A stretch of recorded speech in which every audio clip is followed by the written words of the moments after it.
Hi, I'm Raina. I'm Drew. And we are Instant Reviews with Raina and Drew, and we're at the movies. We are back in our regular spot. No parking garages or weirdness. And it's sunny for a change and warm and lovely, and we're excited. We have narrowed down some of the choices for our logo, some art for our channel, and we're trying to just finalize that, and maybe not this video, but maybe our next video we'll be able to reveal it, which I'm super excited for.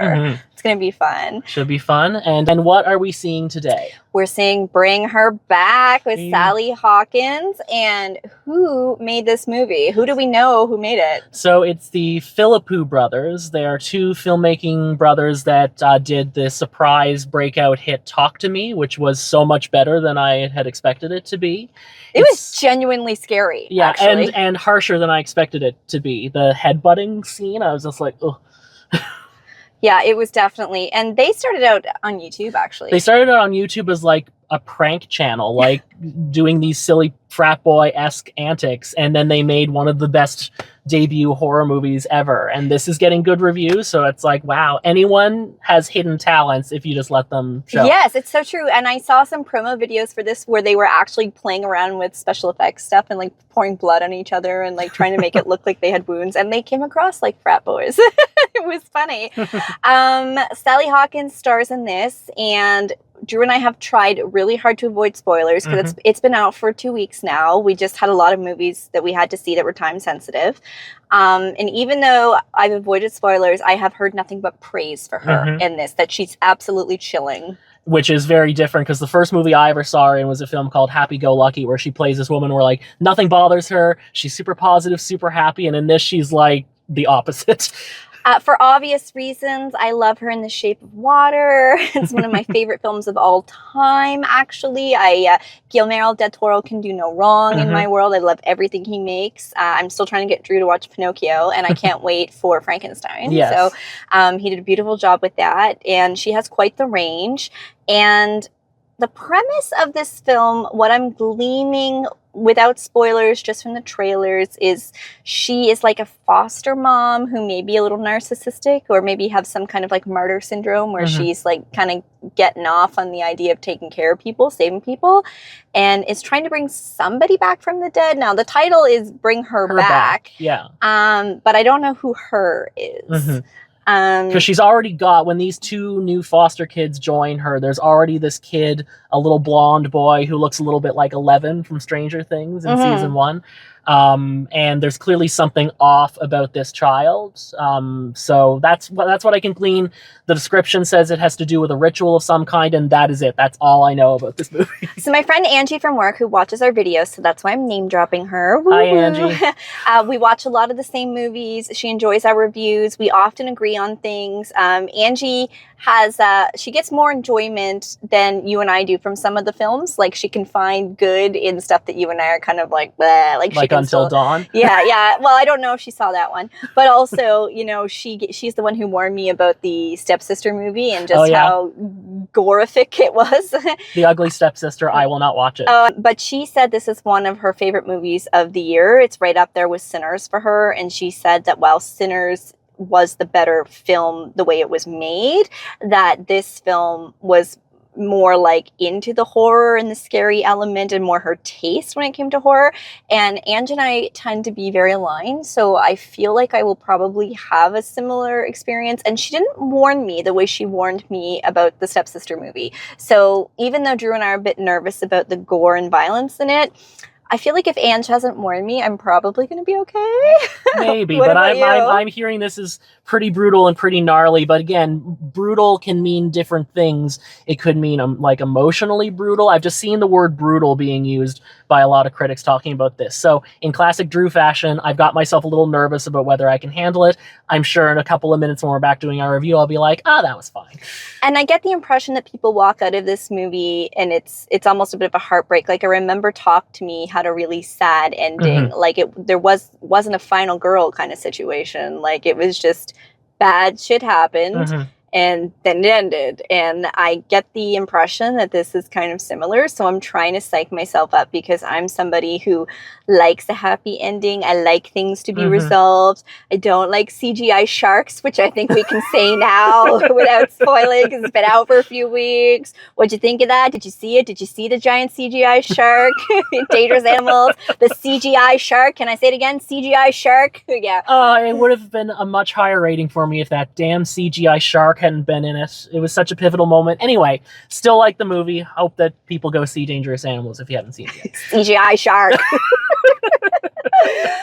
Anyway, we're going to go in and grab our popcorn. It's a beautiful day. I'm looking forward to the air conditioning. And we sat in the back row. Why did we sit in the back row? Because I don't want to be too close to the screen in case really gross stuff happens. Yeah.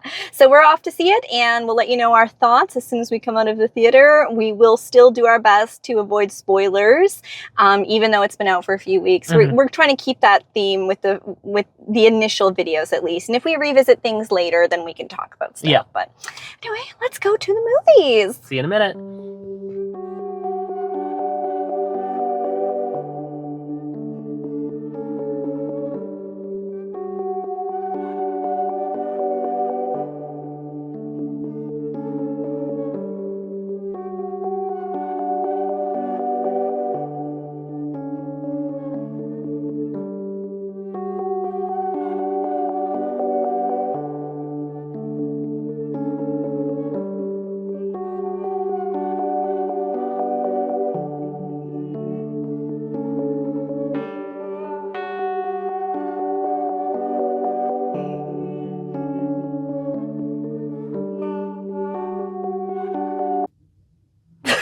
I'm so disturbed. Yeah. I'm really, really disturbed. Like, it's going to this film is going to take me a while to process. I have a headache. I have a stress headache from that movie. I can't remember the last time I came out of a movie shaking. Like, Drew and I looked at each other, and I can't even make my body do what it was doing, but I was literally shaking. And you said, I feel like throwing up, meanwhile I'm still munching on my popcorn. Yeah. It was very visceral. Yeah. The sound mixing, I don't know what's happening in Hollywood right now where everybody's really prioritizing really good sound mixing, but I gotta say, it's making a difference in films. Yeah. And that sound mixing set the tone from the very beginning before you even visualize anything. It was like ASMR, but bad ASMR. Like, it gave you the heebie-jeebies right from the start, just setting the tone.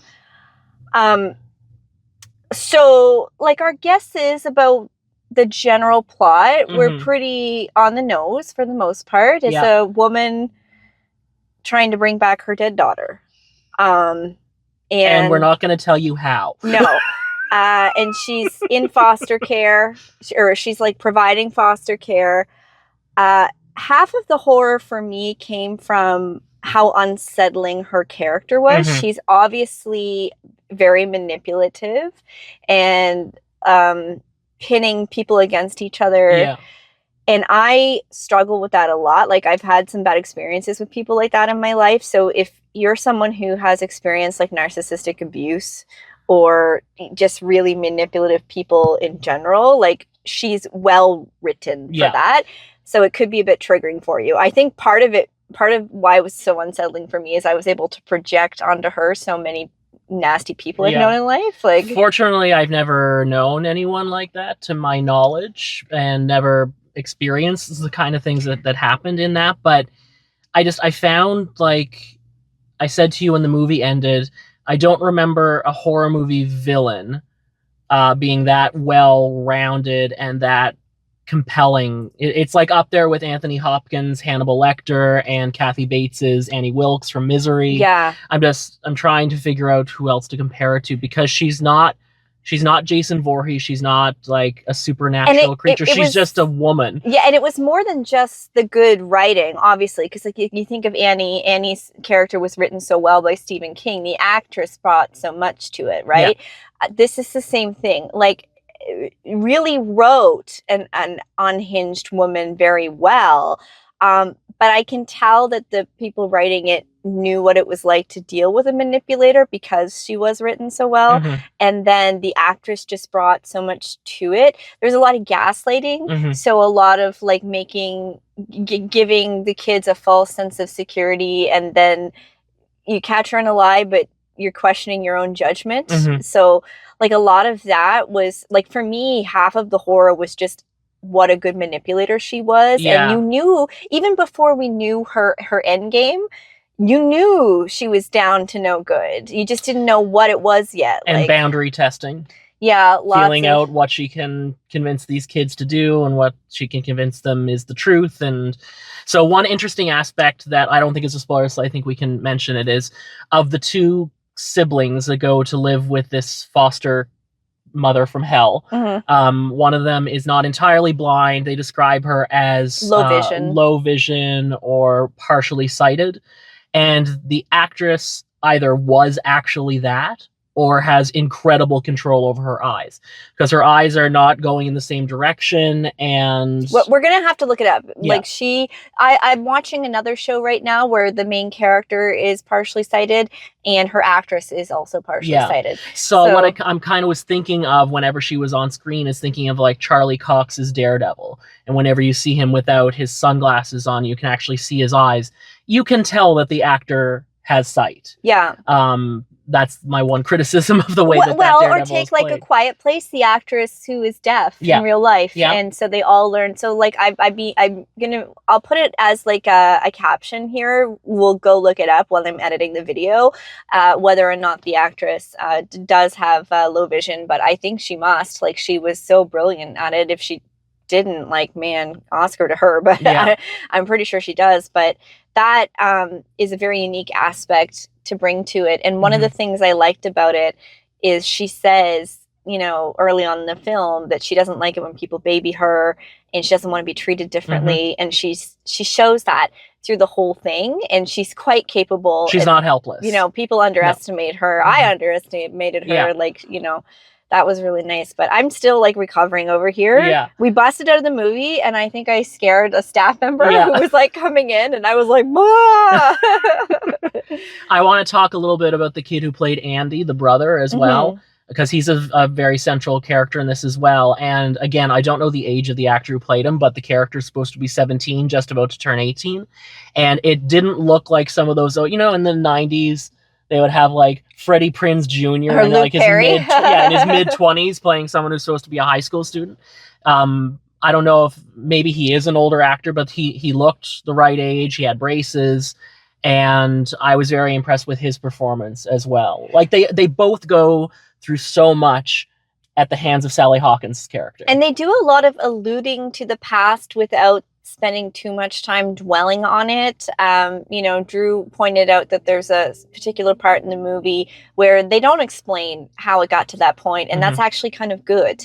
And same thing with the kids. Like, you don't get a whole lot of backstory, just enough to kind of understand. It's very in the moment, but you feel very connected to them. Like, they've just been thrown into this situation and they're grappling with it, and they're now in foster care and trying to navigate things and make the best of it and everything. And he wants to be able to take care of his sister when he turns 18, become a guardian. This is a theme because that was like Lilo and Stitch as well. But he's got some behavioral issues that could pose some problems with that as well. Yeah, and I mean, just like Lilo and Stitch, she couldn't, you know, she was under scrutiny too. This is really bizarre that these two movies have this much in common, and one of them they couldn't be more different a terrifying horror movie, but like similar. Can we talk about the kid who played Ollie?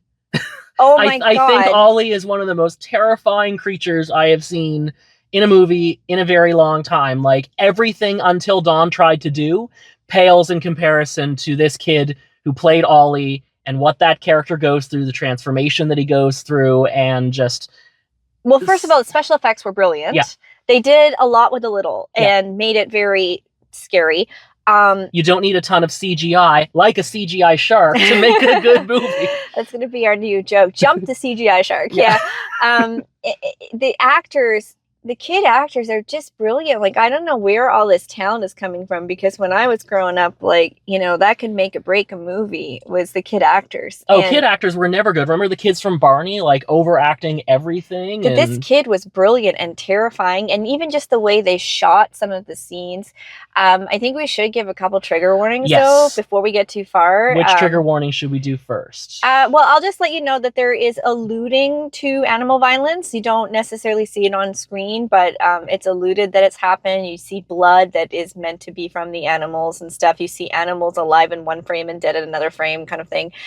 There is a dog that's already dead when the movie starts, and that can be a little jarring as well. And then why don't you give the... So I remembered when we saw Talk to Me, which was the debut film by these brothers. There's a moment that just in a flash goes super violent, much more intense than I was expecting. And then scenes like that happen again throughout the movie. Once this movie turns violent, you realize, oh, this movie is not effing around either. I'd say it is more violent than Talk to Me, although I haven't seen Talk to Me in a while, so maybe if I went back and rewatched it. But I'll just warn you, if you see this, if you see a character preparing a melon, a cantaloupe, a cantaloupe, that is your warning that something really, really bad is about to happen. And I'm not going to spoil what it is, but both Raina and I were just like, oh my god, oh, nope, not looking. It kept going. I was like, Drew, I can't do this. And there was a couple scenes of violence where, like, a character is harming themselves. And I've seen this scene play out in many, many movies, and it's almost a trope in, like, zombie movies and stuff like that. The Evil Dead. And like, I'm seeing this scene, and it's like, in other movies, I don't know, that's gonna live rent free in my brain for the rest of my life. I feel like I have PTSD from this one scene, and it's so hard to describe, guys, because it's not like I'm being like, oh, this is a super gory movie. It's like Saw. It's not. It's actually not. It's just that the parts that are gory are very visceral, very believable, very intense, and very painful looking. They are more impactful than if they were just painting the screen with blood. You know what I mean? Like, they're very impactful pieces of violence and body horror. Like, just, I'm really, like, I just keep thinking as we're talking, like, as much as there's the overt horror part of this, like, you know, it's so hard to give away without the spoilers, but there is, like, overt horror. It's also kind of like the horror is also the unhealed grief is like what's propelling the grief of the siblings who are stuck in their situation, the grief of the adoptive foster mom and her situation. And it just, the more I think about it, the more it's like the worst case scenario, literally the worst case scenario of what could happen when you don't address your grief and just can't accept it. Like, because all of the characters are grieving something in this movie. Yeah, and it's the same way when you think about, like, the revenge storylines, you know, if you're out for revenge, dig two graves. Well, it's kind of the same thing when you lose somebody, you don't want to die along with them, kind of thing. And this kind of makes that literal. Yeah. I think the trailer did a really good job, actually, of not giving too much away and almost even misdirecting slightly. From the first early trailers, I was thinking this was like a witchcraft movie or something, or like necromancy or something. Yeah. Like, I don't know. And there's definitely little hints of that, and that's what obviously they pulled the trailer from. But that stuff was out of my brain so fast. Like, one thing that I appreciate, and this might be something that will frustrate some people, is they do not explain everything. So there's a lot of sort of stuff that you just kind of have to accept is the reality of this movie, but they're not going to tell you the origins of some of it or exactly how it works. And that may be frustrating for some, but the ambiguity I found increased the surreal psychological aspect of this. And it reminds me of the parts that I did like in Hereditary, where so we've got this main female actress who's just like a brilliant actor, and she's in real life, but then this otherworldly thing is happening and nobody's really accepting it yet. And so it kind of reminds me, it mirrors Hereditary that way, in that you knew all this stuff was happening, but, like, the characters weren't coming to terms with it yet. For us, we liked Hereditary until the end. Yeah. It was the ending that ruined that movie for me, and I'm happy to say that this movie does not have a frustrating, stupid ending. It is very bleak, though. And you mentioned in our intro that a lot of reviewers have called it brutal. I would agree with that, but it's not bad. I don't know if I could watch it again or not. It's funny. For instance, if I give you the example of Midsummer, I avoided Midsummer for so long because I'd heard reviews and I was concerned that I would be too sensitive for it and that certain scenes would bother me too much. I finally gave in and watched it. I thought it was brilliant. The stuff that I thought would bother me did, but because I knew it was coming, I was able to kind of, measure how I took it in.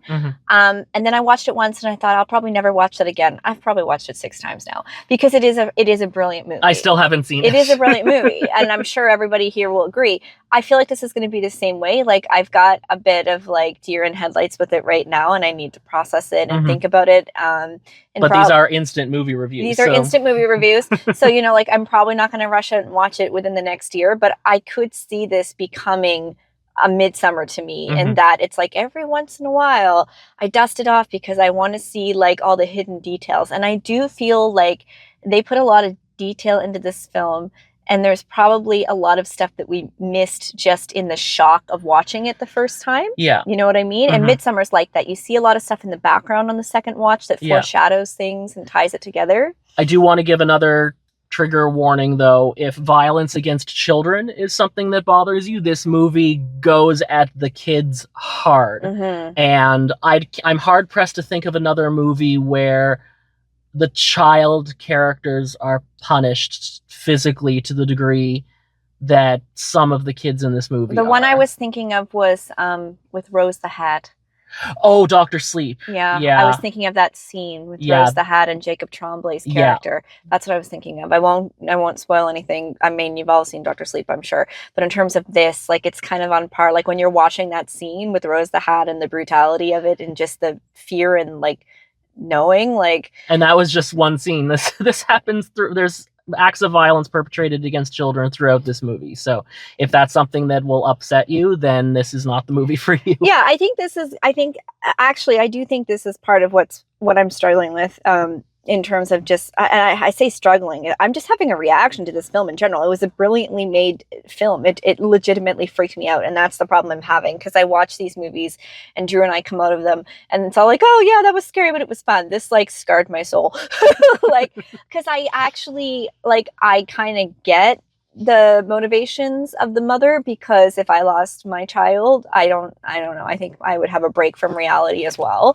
Obviously wouldn't do the things that she ends up doing in the film, but she's not doing it just because she's a psychopath that wants to hurt kids. No, like, she legitimately like thinks that she can have another chance at being a mother. Like, it's so, like, I think it touches on a lot of taboo things like that. I think it touches on that motherhood love, and the bond between a mother and a child. I think it touches on grief, and how unhealed grief can just keep ruining things. I think it touches on aspects of family and chosen family and being family and the foster care thing, but also just the brother and sister, because they're step siblings actually, which I guess that's a spoiler, but it's not a huge plot point. But yeah, well, like, one is a different race than the other, so yeah.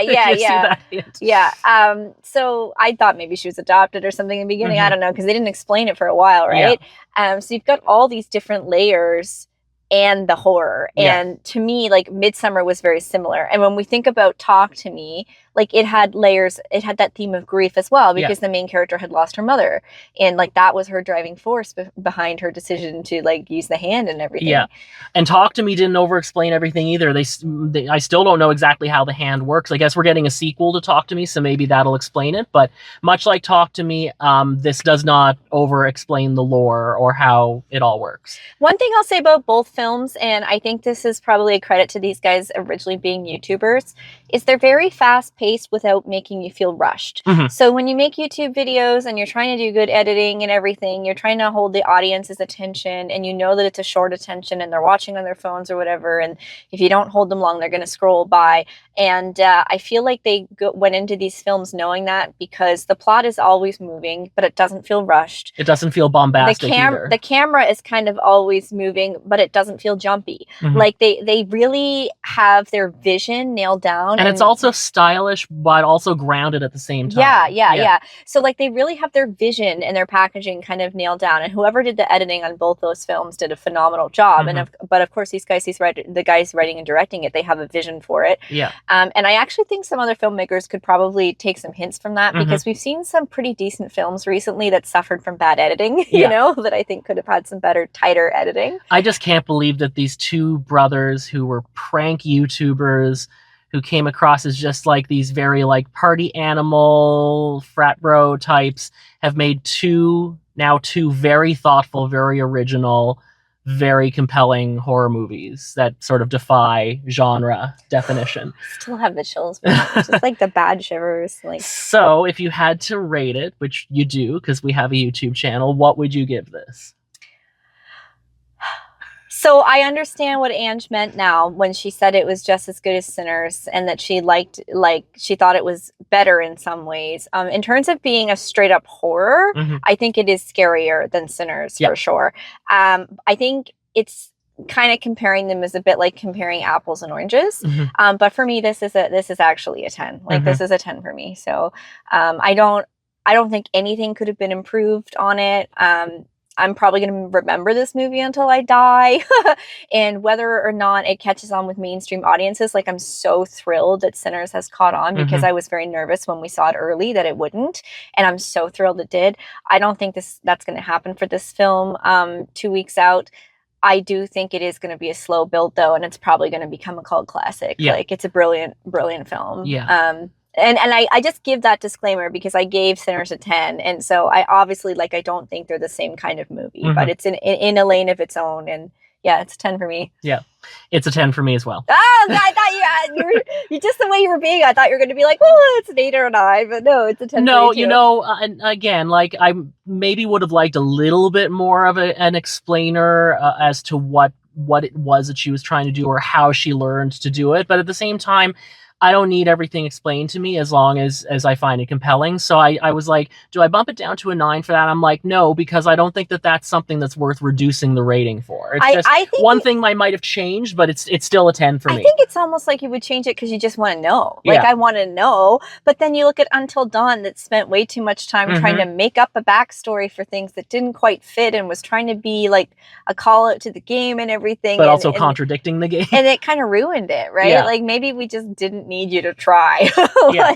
And like, as I've mentioned on the channel before, and you'll hear it again, like, I'm a Silent Hill fanatic, and that series is notorious for not over-explaining things. Being ambiguous. Being ambiguous and being open to theorizing, and I feel like you can do some theorizing about this movie and its lore as well. And you know what? Same thing for the good parts of Hereditary. Like, we got some of the background, but not all of it. Yeah. And same thing for Midsummer. Like, you get some of the background, and on rewatching, you can pick up pieces that help you piece it together. I think this is going to be the same way. I think when this comes to streaming and people start watching it, I think we're going to start seeing video essays on it and people pointing out things. I think we will totally see that. Sally Hawkins, all the awards, lady. I'm like floored by you. I don't think it would do as well without her as the lead in this. Man, I'm loving this era of like her and Toni Collette and like Demi Moore. Like, yeah, it's brilliant. It's brilliant. I love the women of horror making it. I just, again, the first movie I've seen Sally Hawkins was Happy Go Lucky. And there, like, when you first meet the character, she's trying to act friendly and goofy, so there was a little bit of that character in it, but I was so terrified of this woman by the end of it, and it's hard for me.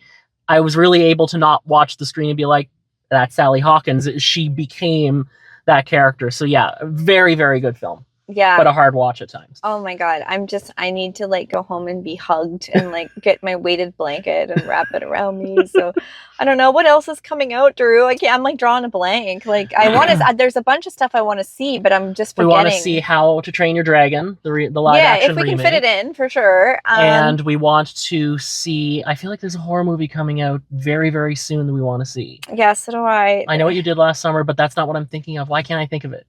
We want to see Jurassic Park. I thought like to see Superman. Are you interested in Superman? Absolutely. Okay, yeah. So I want to see Superman. I don't know if we'll review Superman. Drew and I will probably decide that closer too, just because I feel like the competition out there, everybody's going to be reviewing the big blockbusters. And The Life of Chuck. Yeah. That one looks good. I don't know the premise at all. Drew read the book, and the short story made me cry. Well, I don't even know what's happening, and the trailer makes me want to cry. So it's one of the most fascinating things I've read of Stephen King, and I can't wait to see Mike Flanagan's adaptation, because he always knocks it out of the park. Flanagan and everything he does.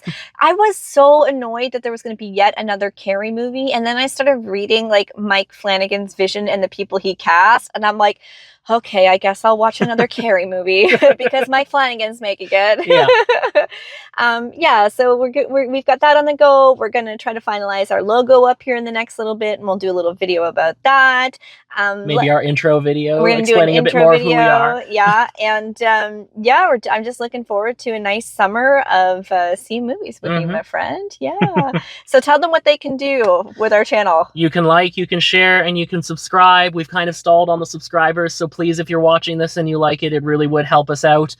I'm sure you've heard other YouTubers say this, but it's algorithm-based. Subscriptions do make a difference, so please subscribe to us. We don't post all the time. You're not going to be inundated with videos from us. Yeah, and comments too. You know, we usually post on a good time when we have a lot of movies, we'll post once a week, but it's usually once every week and a half, once every 2 weeks. So, you know, a couple videos a month. Yeah. And we do see some movies early access, so we try to get those out as soon as possible. This is kind of rare that we're seeing one this late. We just had too many crammed in that we were trying to see because we'd gotten free passes to see some movies. We couldn't skip this. It just looked too good and had too good of eyes around it. Oh my gosh. So if you think you can handle it after hearing our descriptions of it, go see it. And if you do see it, please tell us in the comments what you thought. Yeah, like, will you ever eat cantaloupe again? You can be spoilery in our comments. Go for it. Like, we want to know what you think specifically. Talking to you, Dave.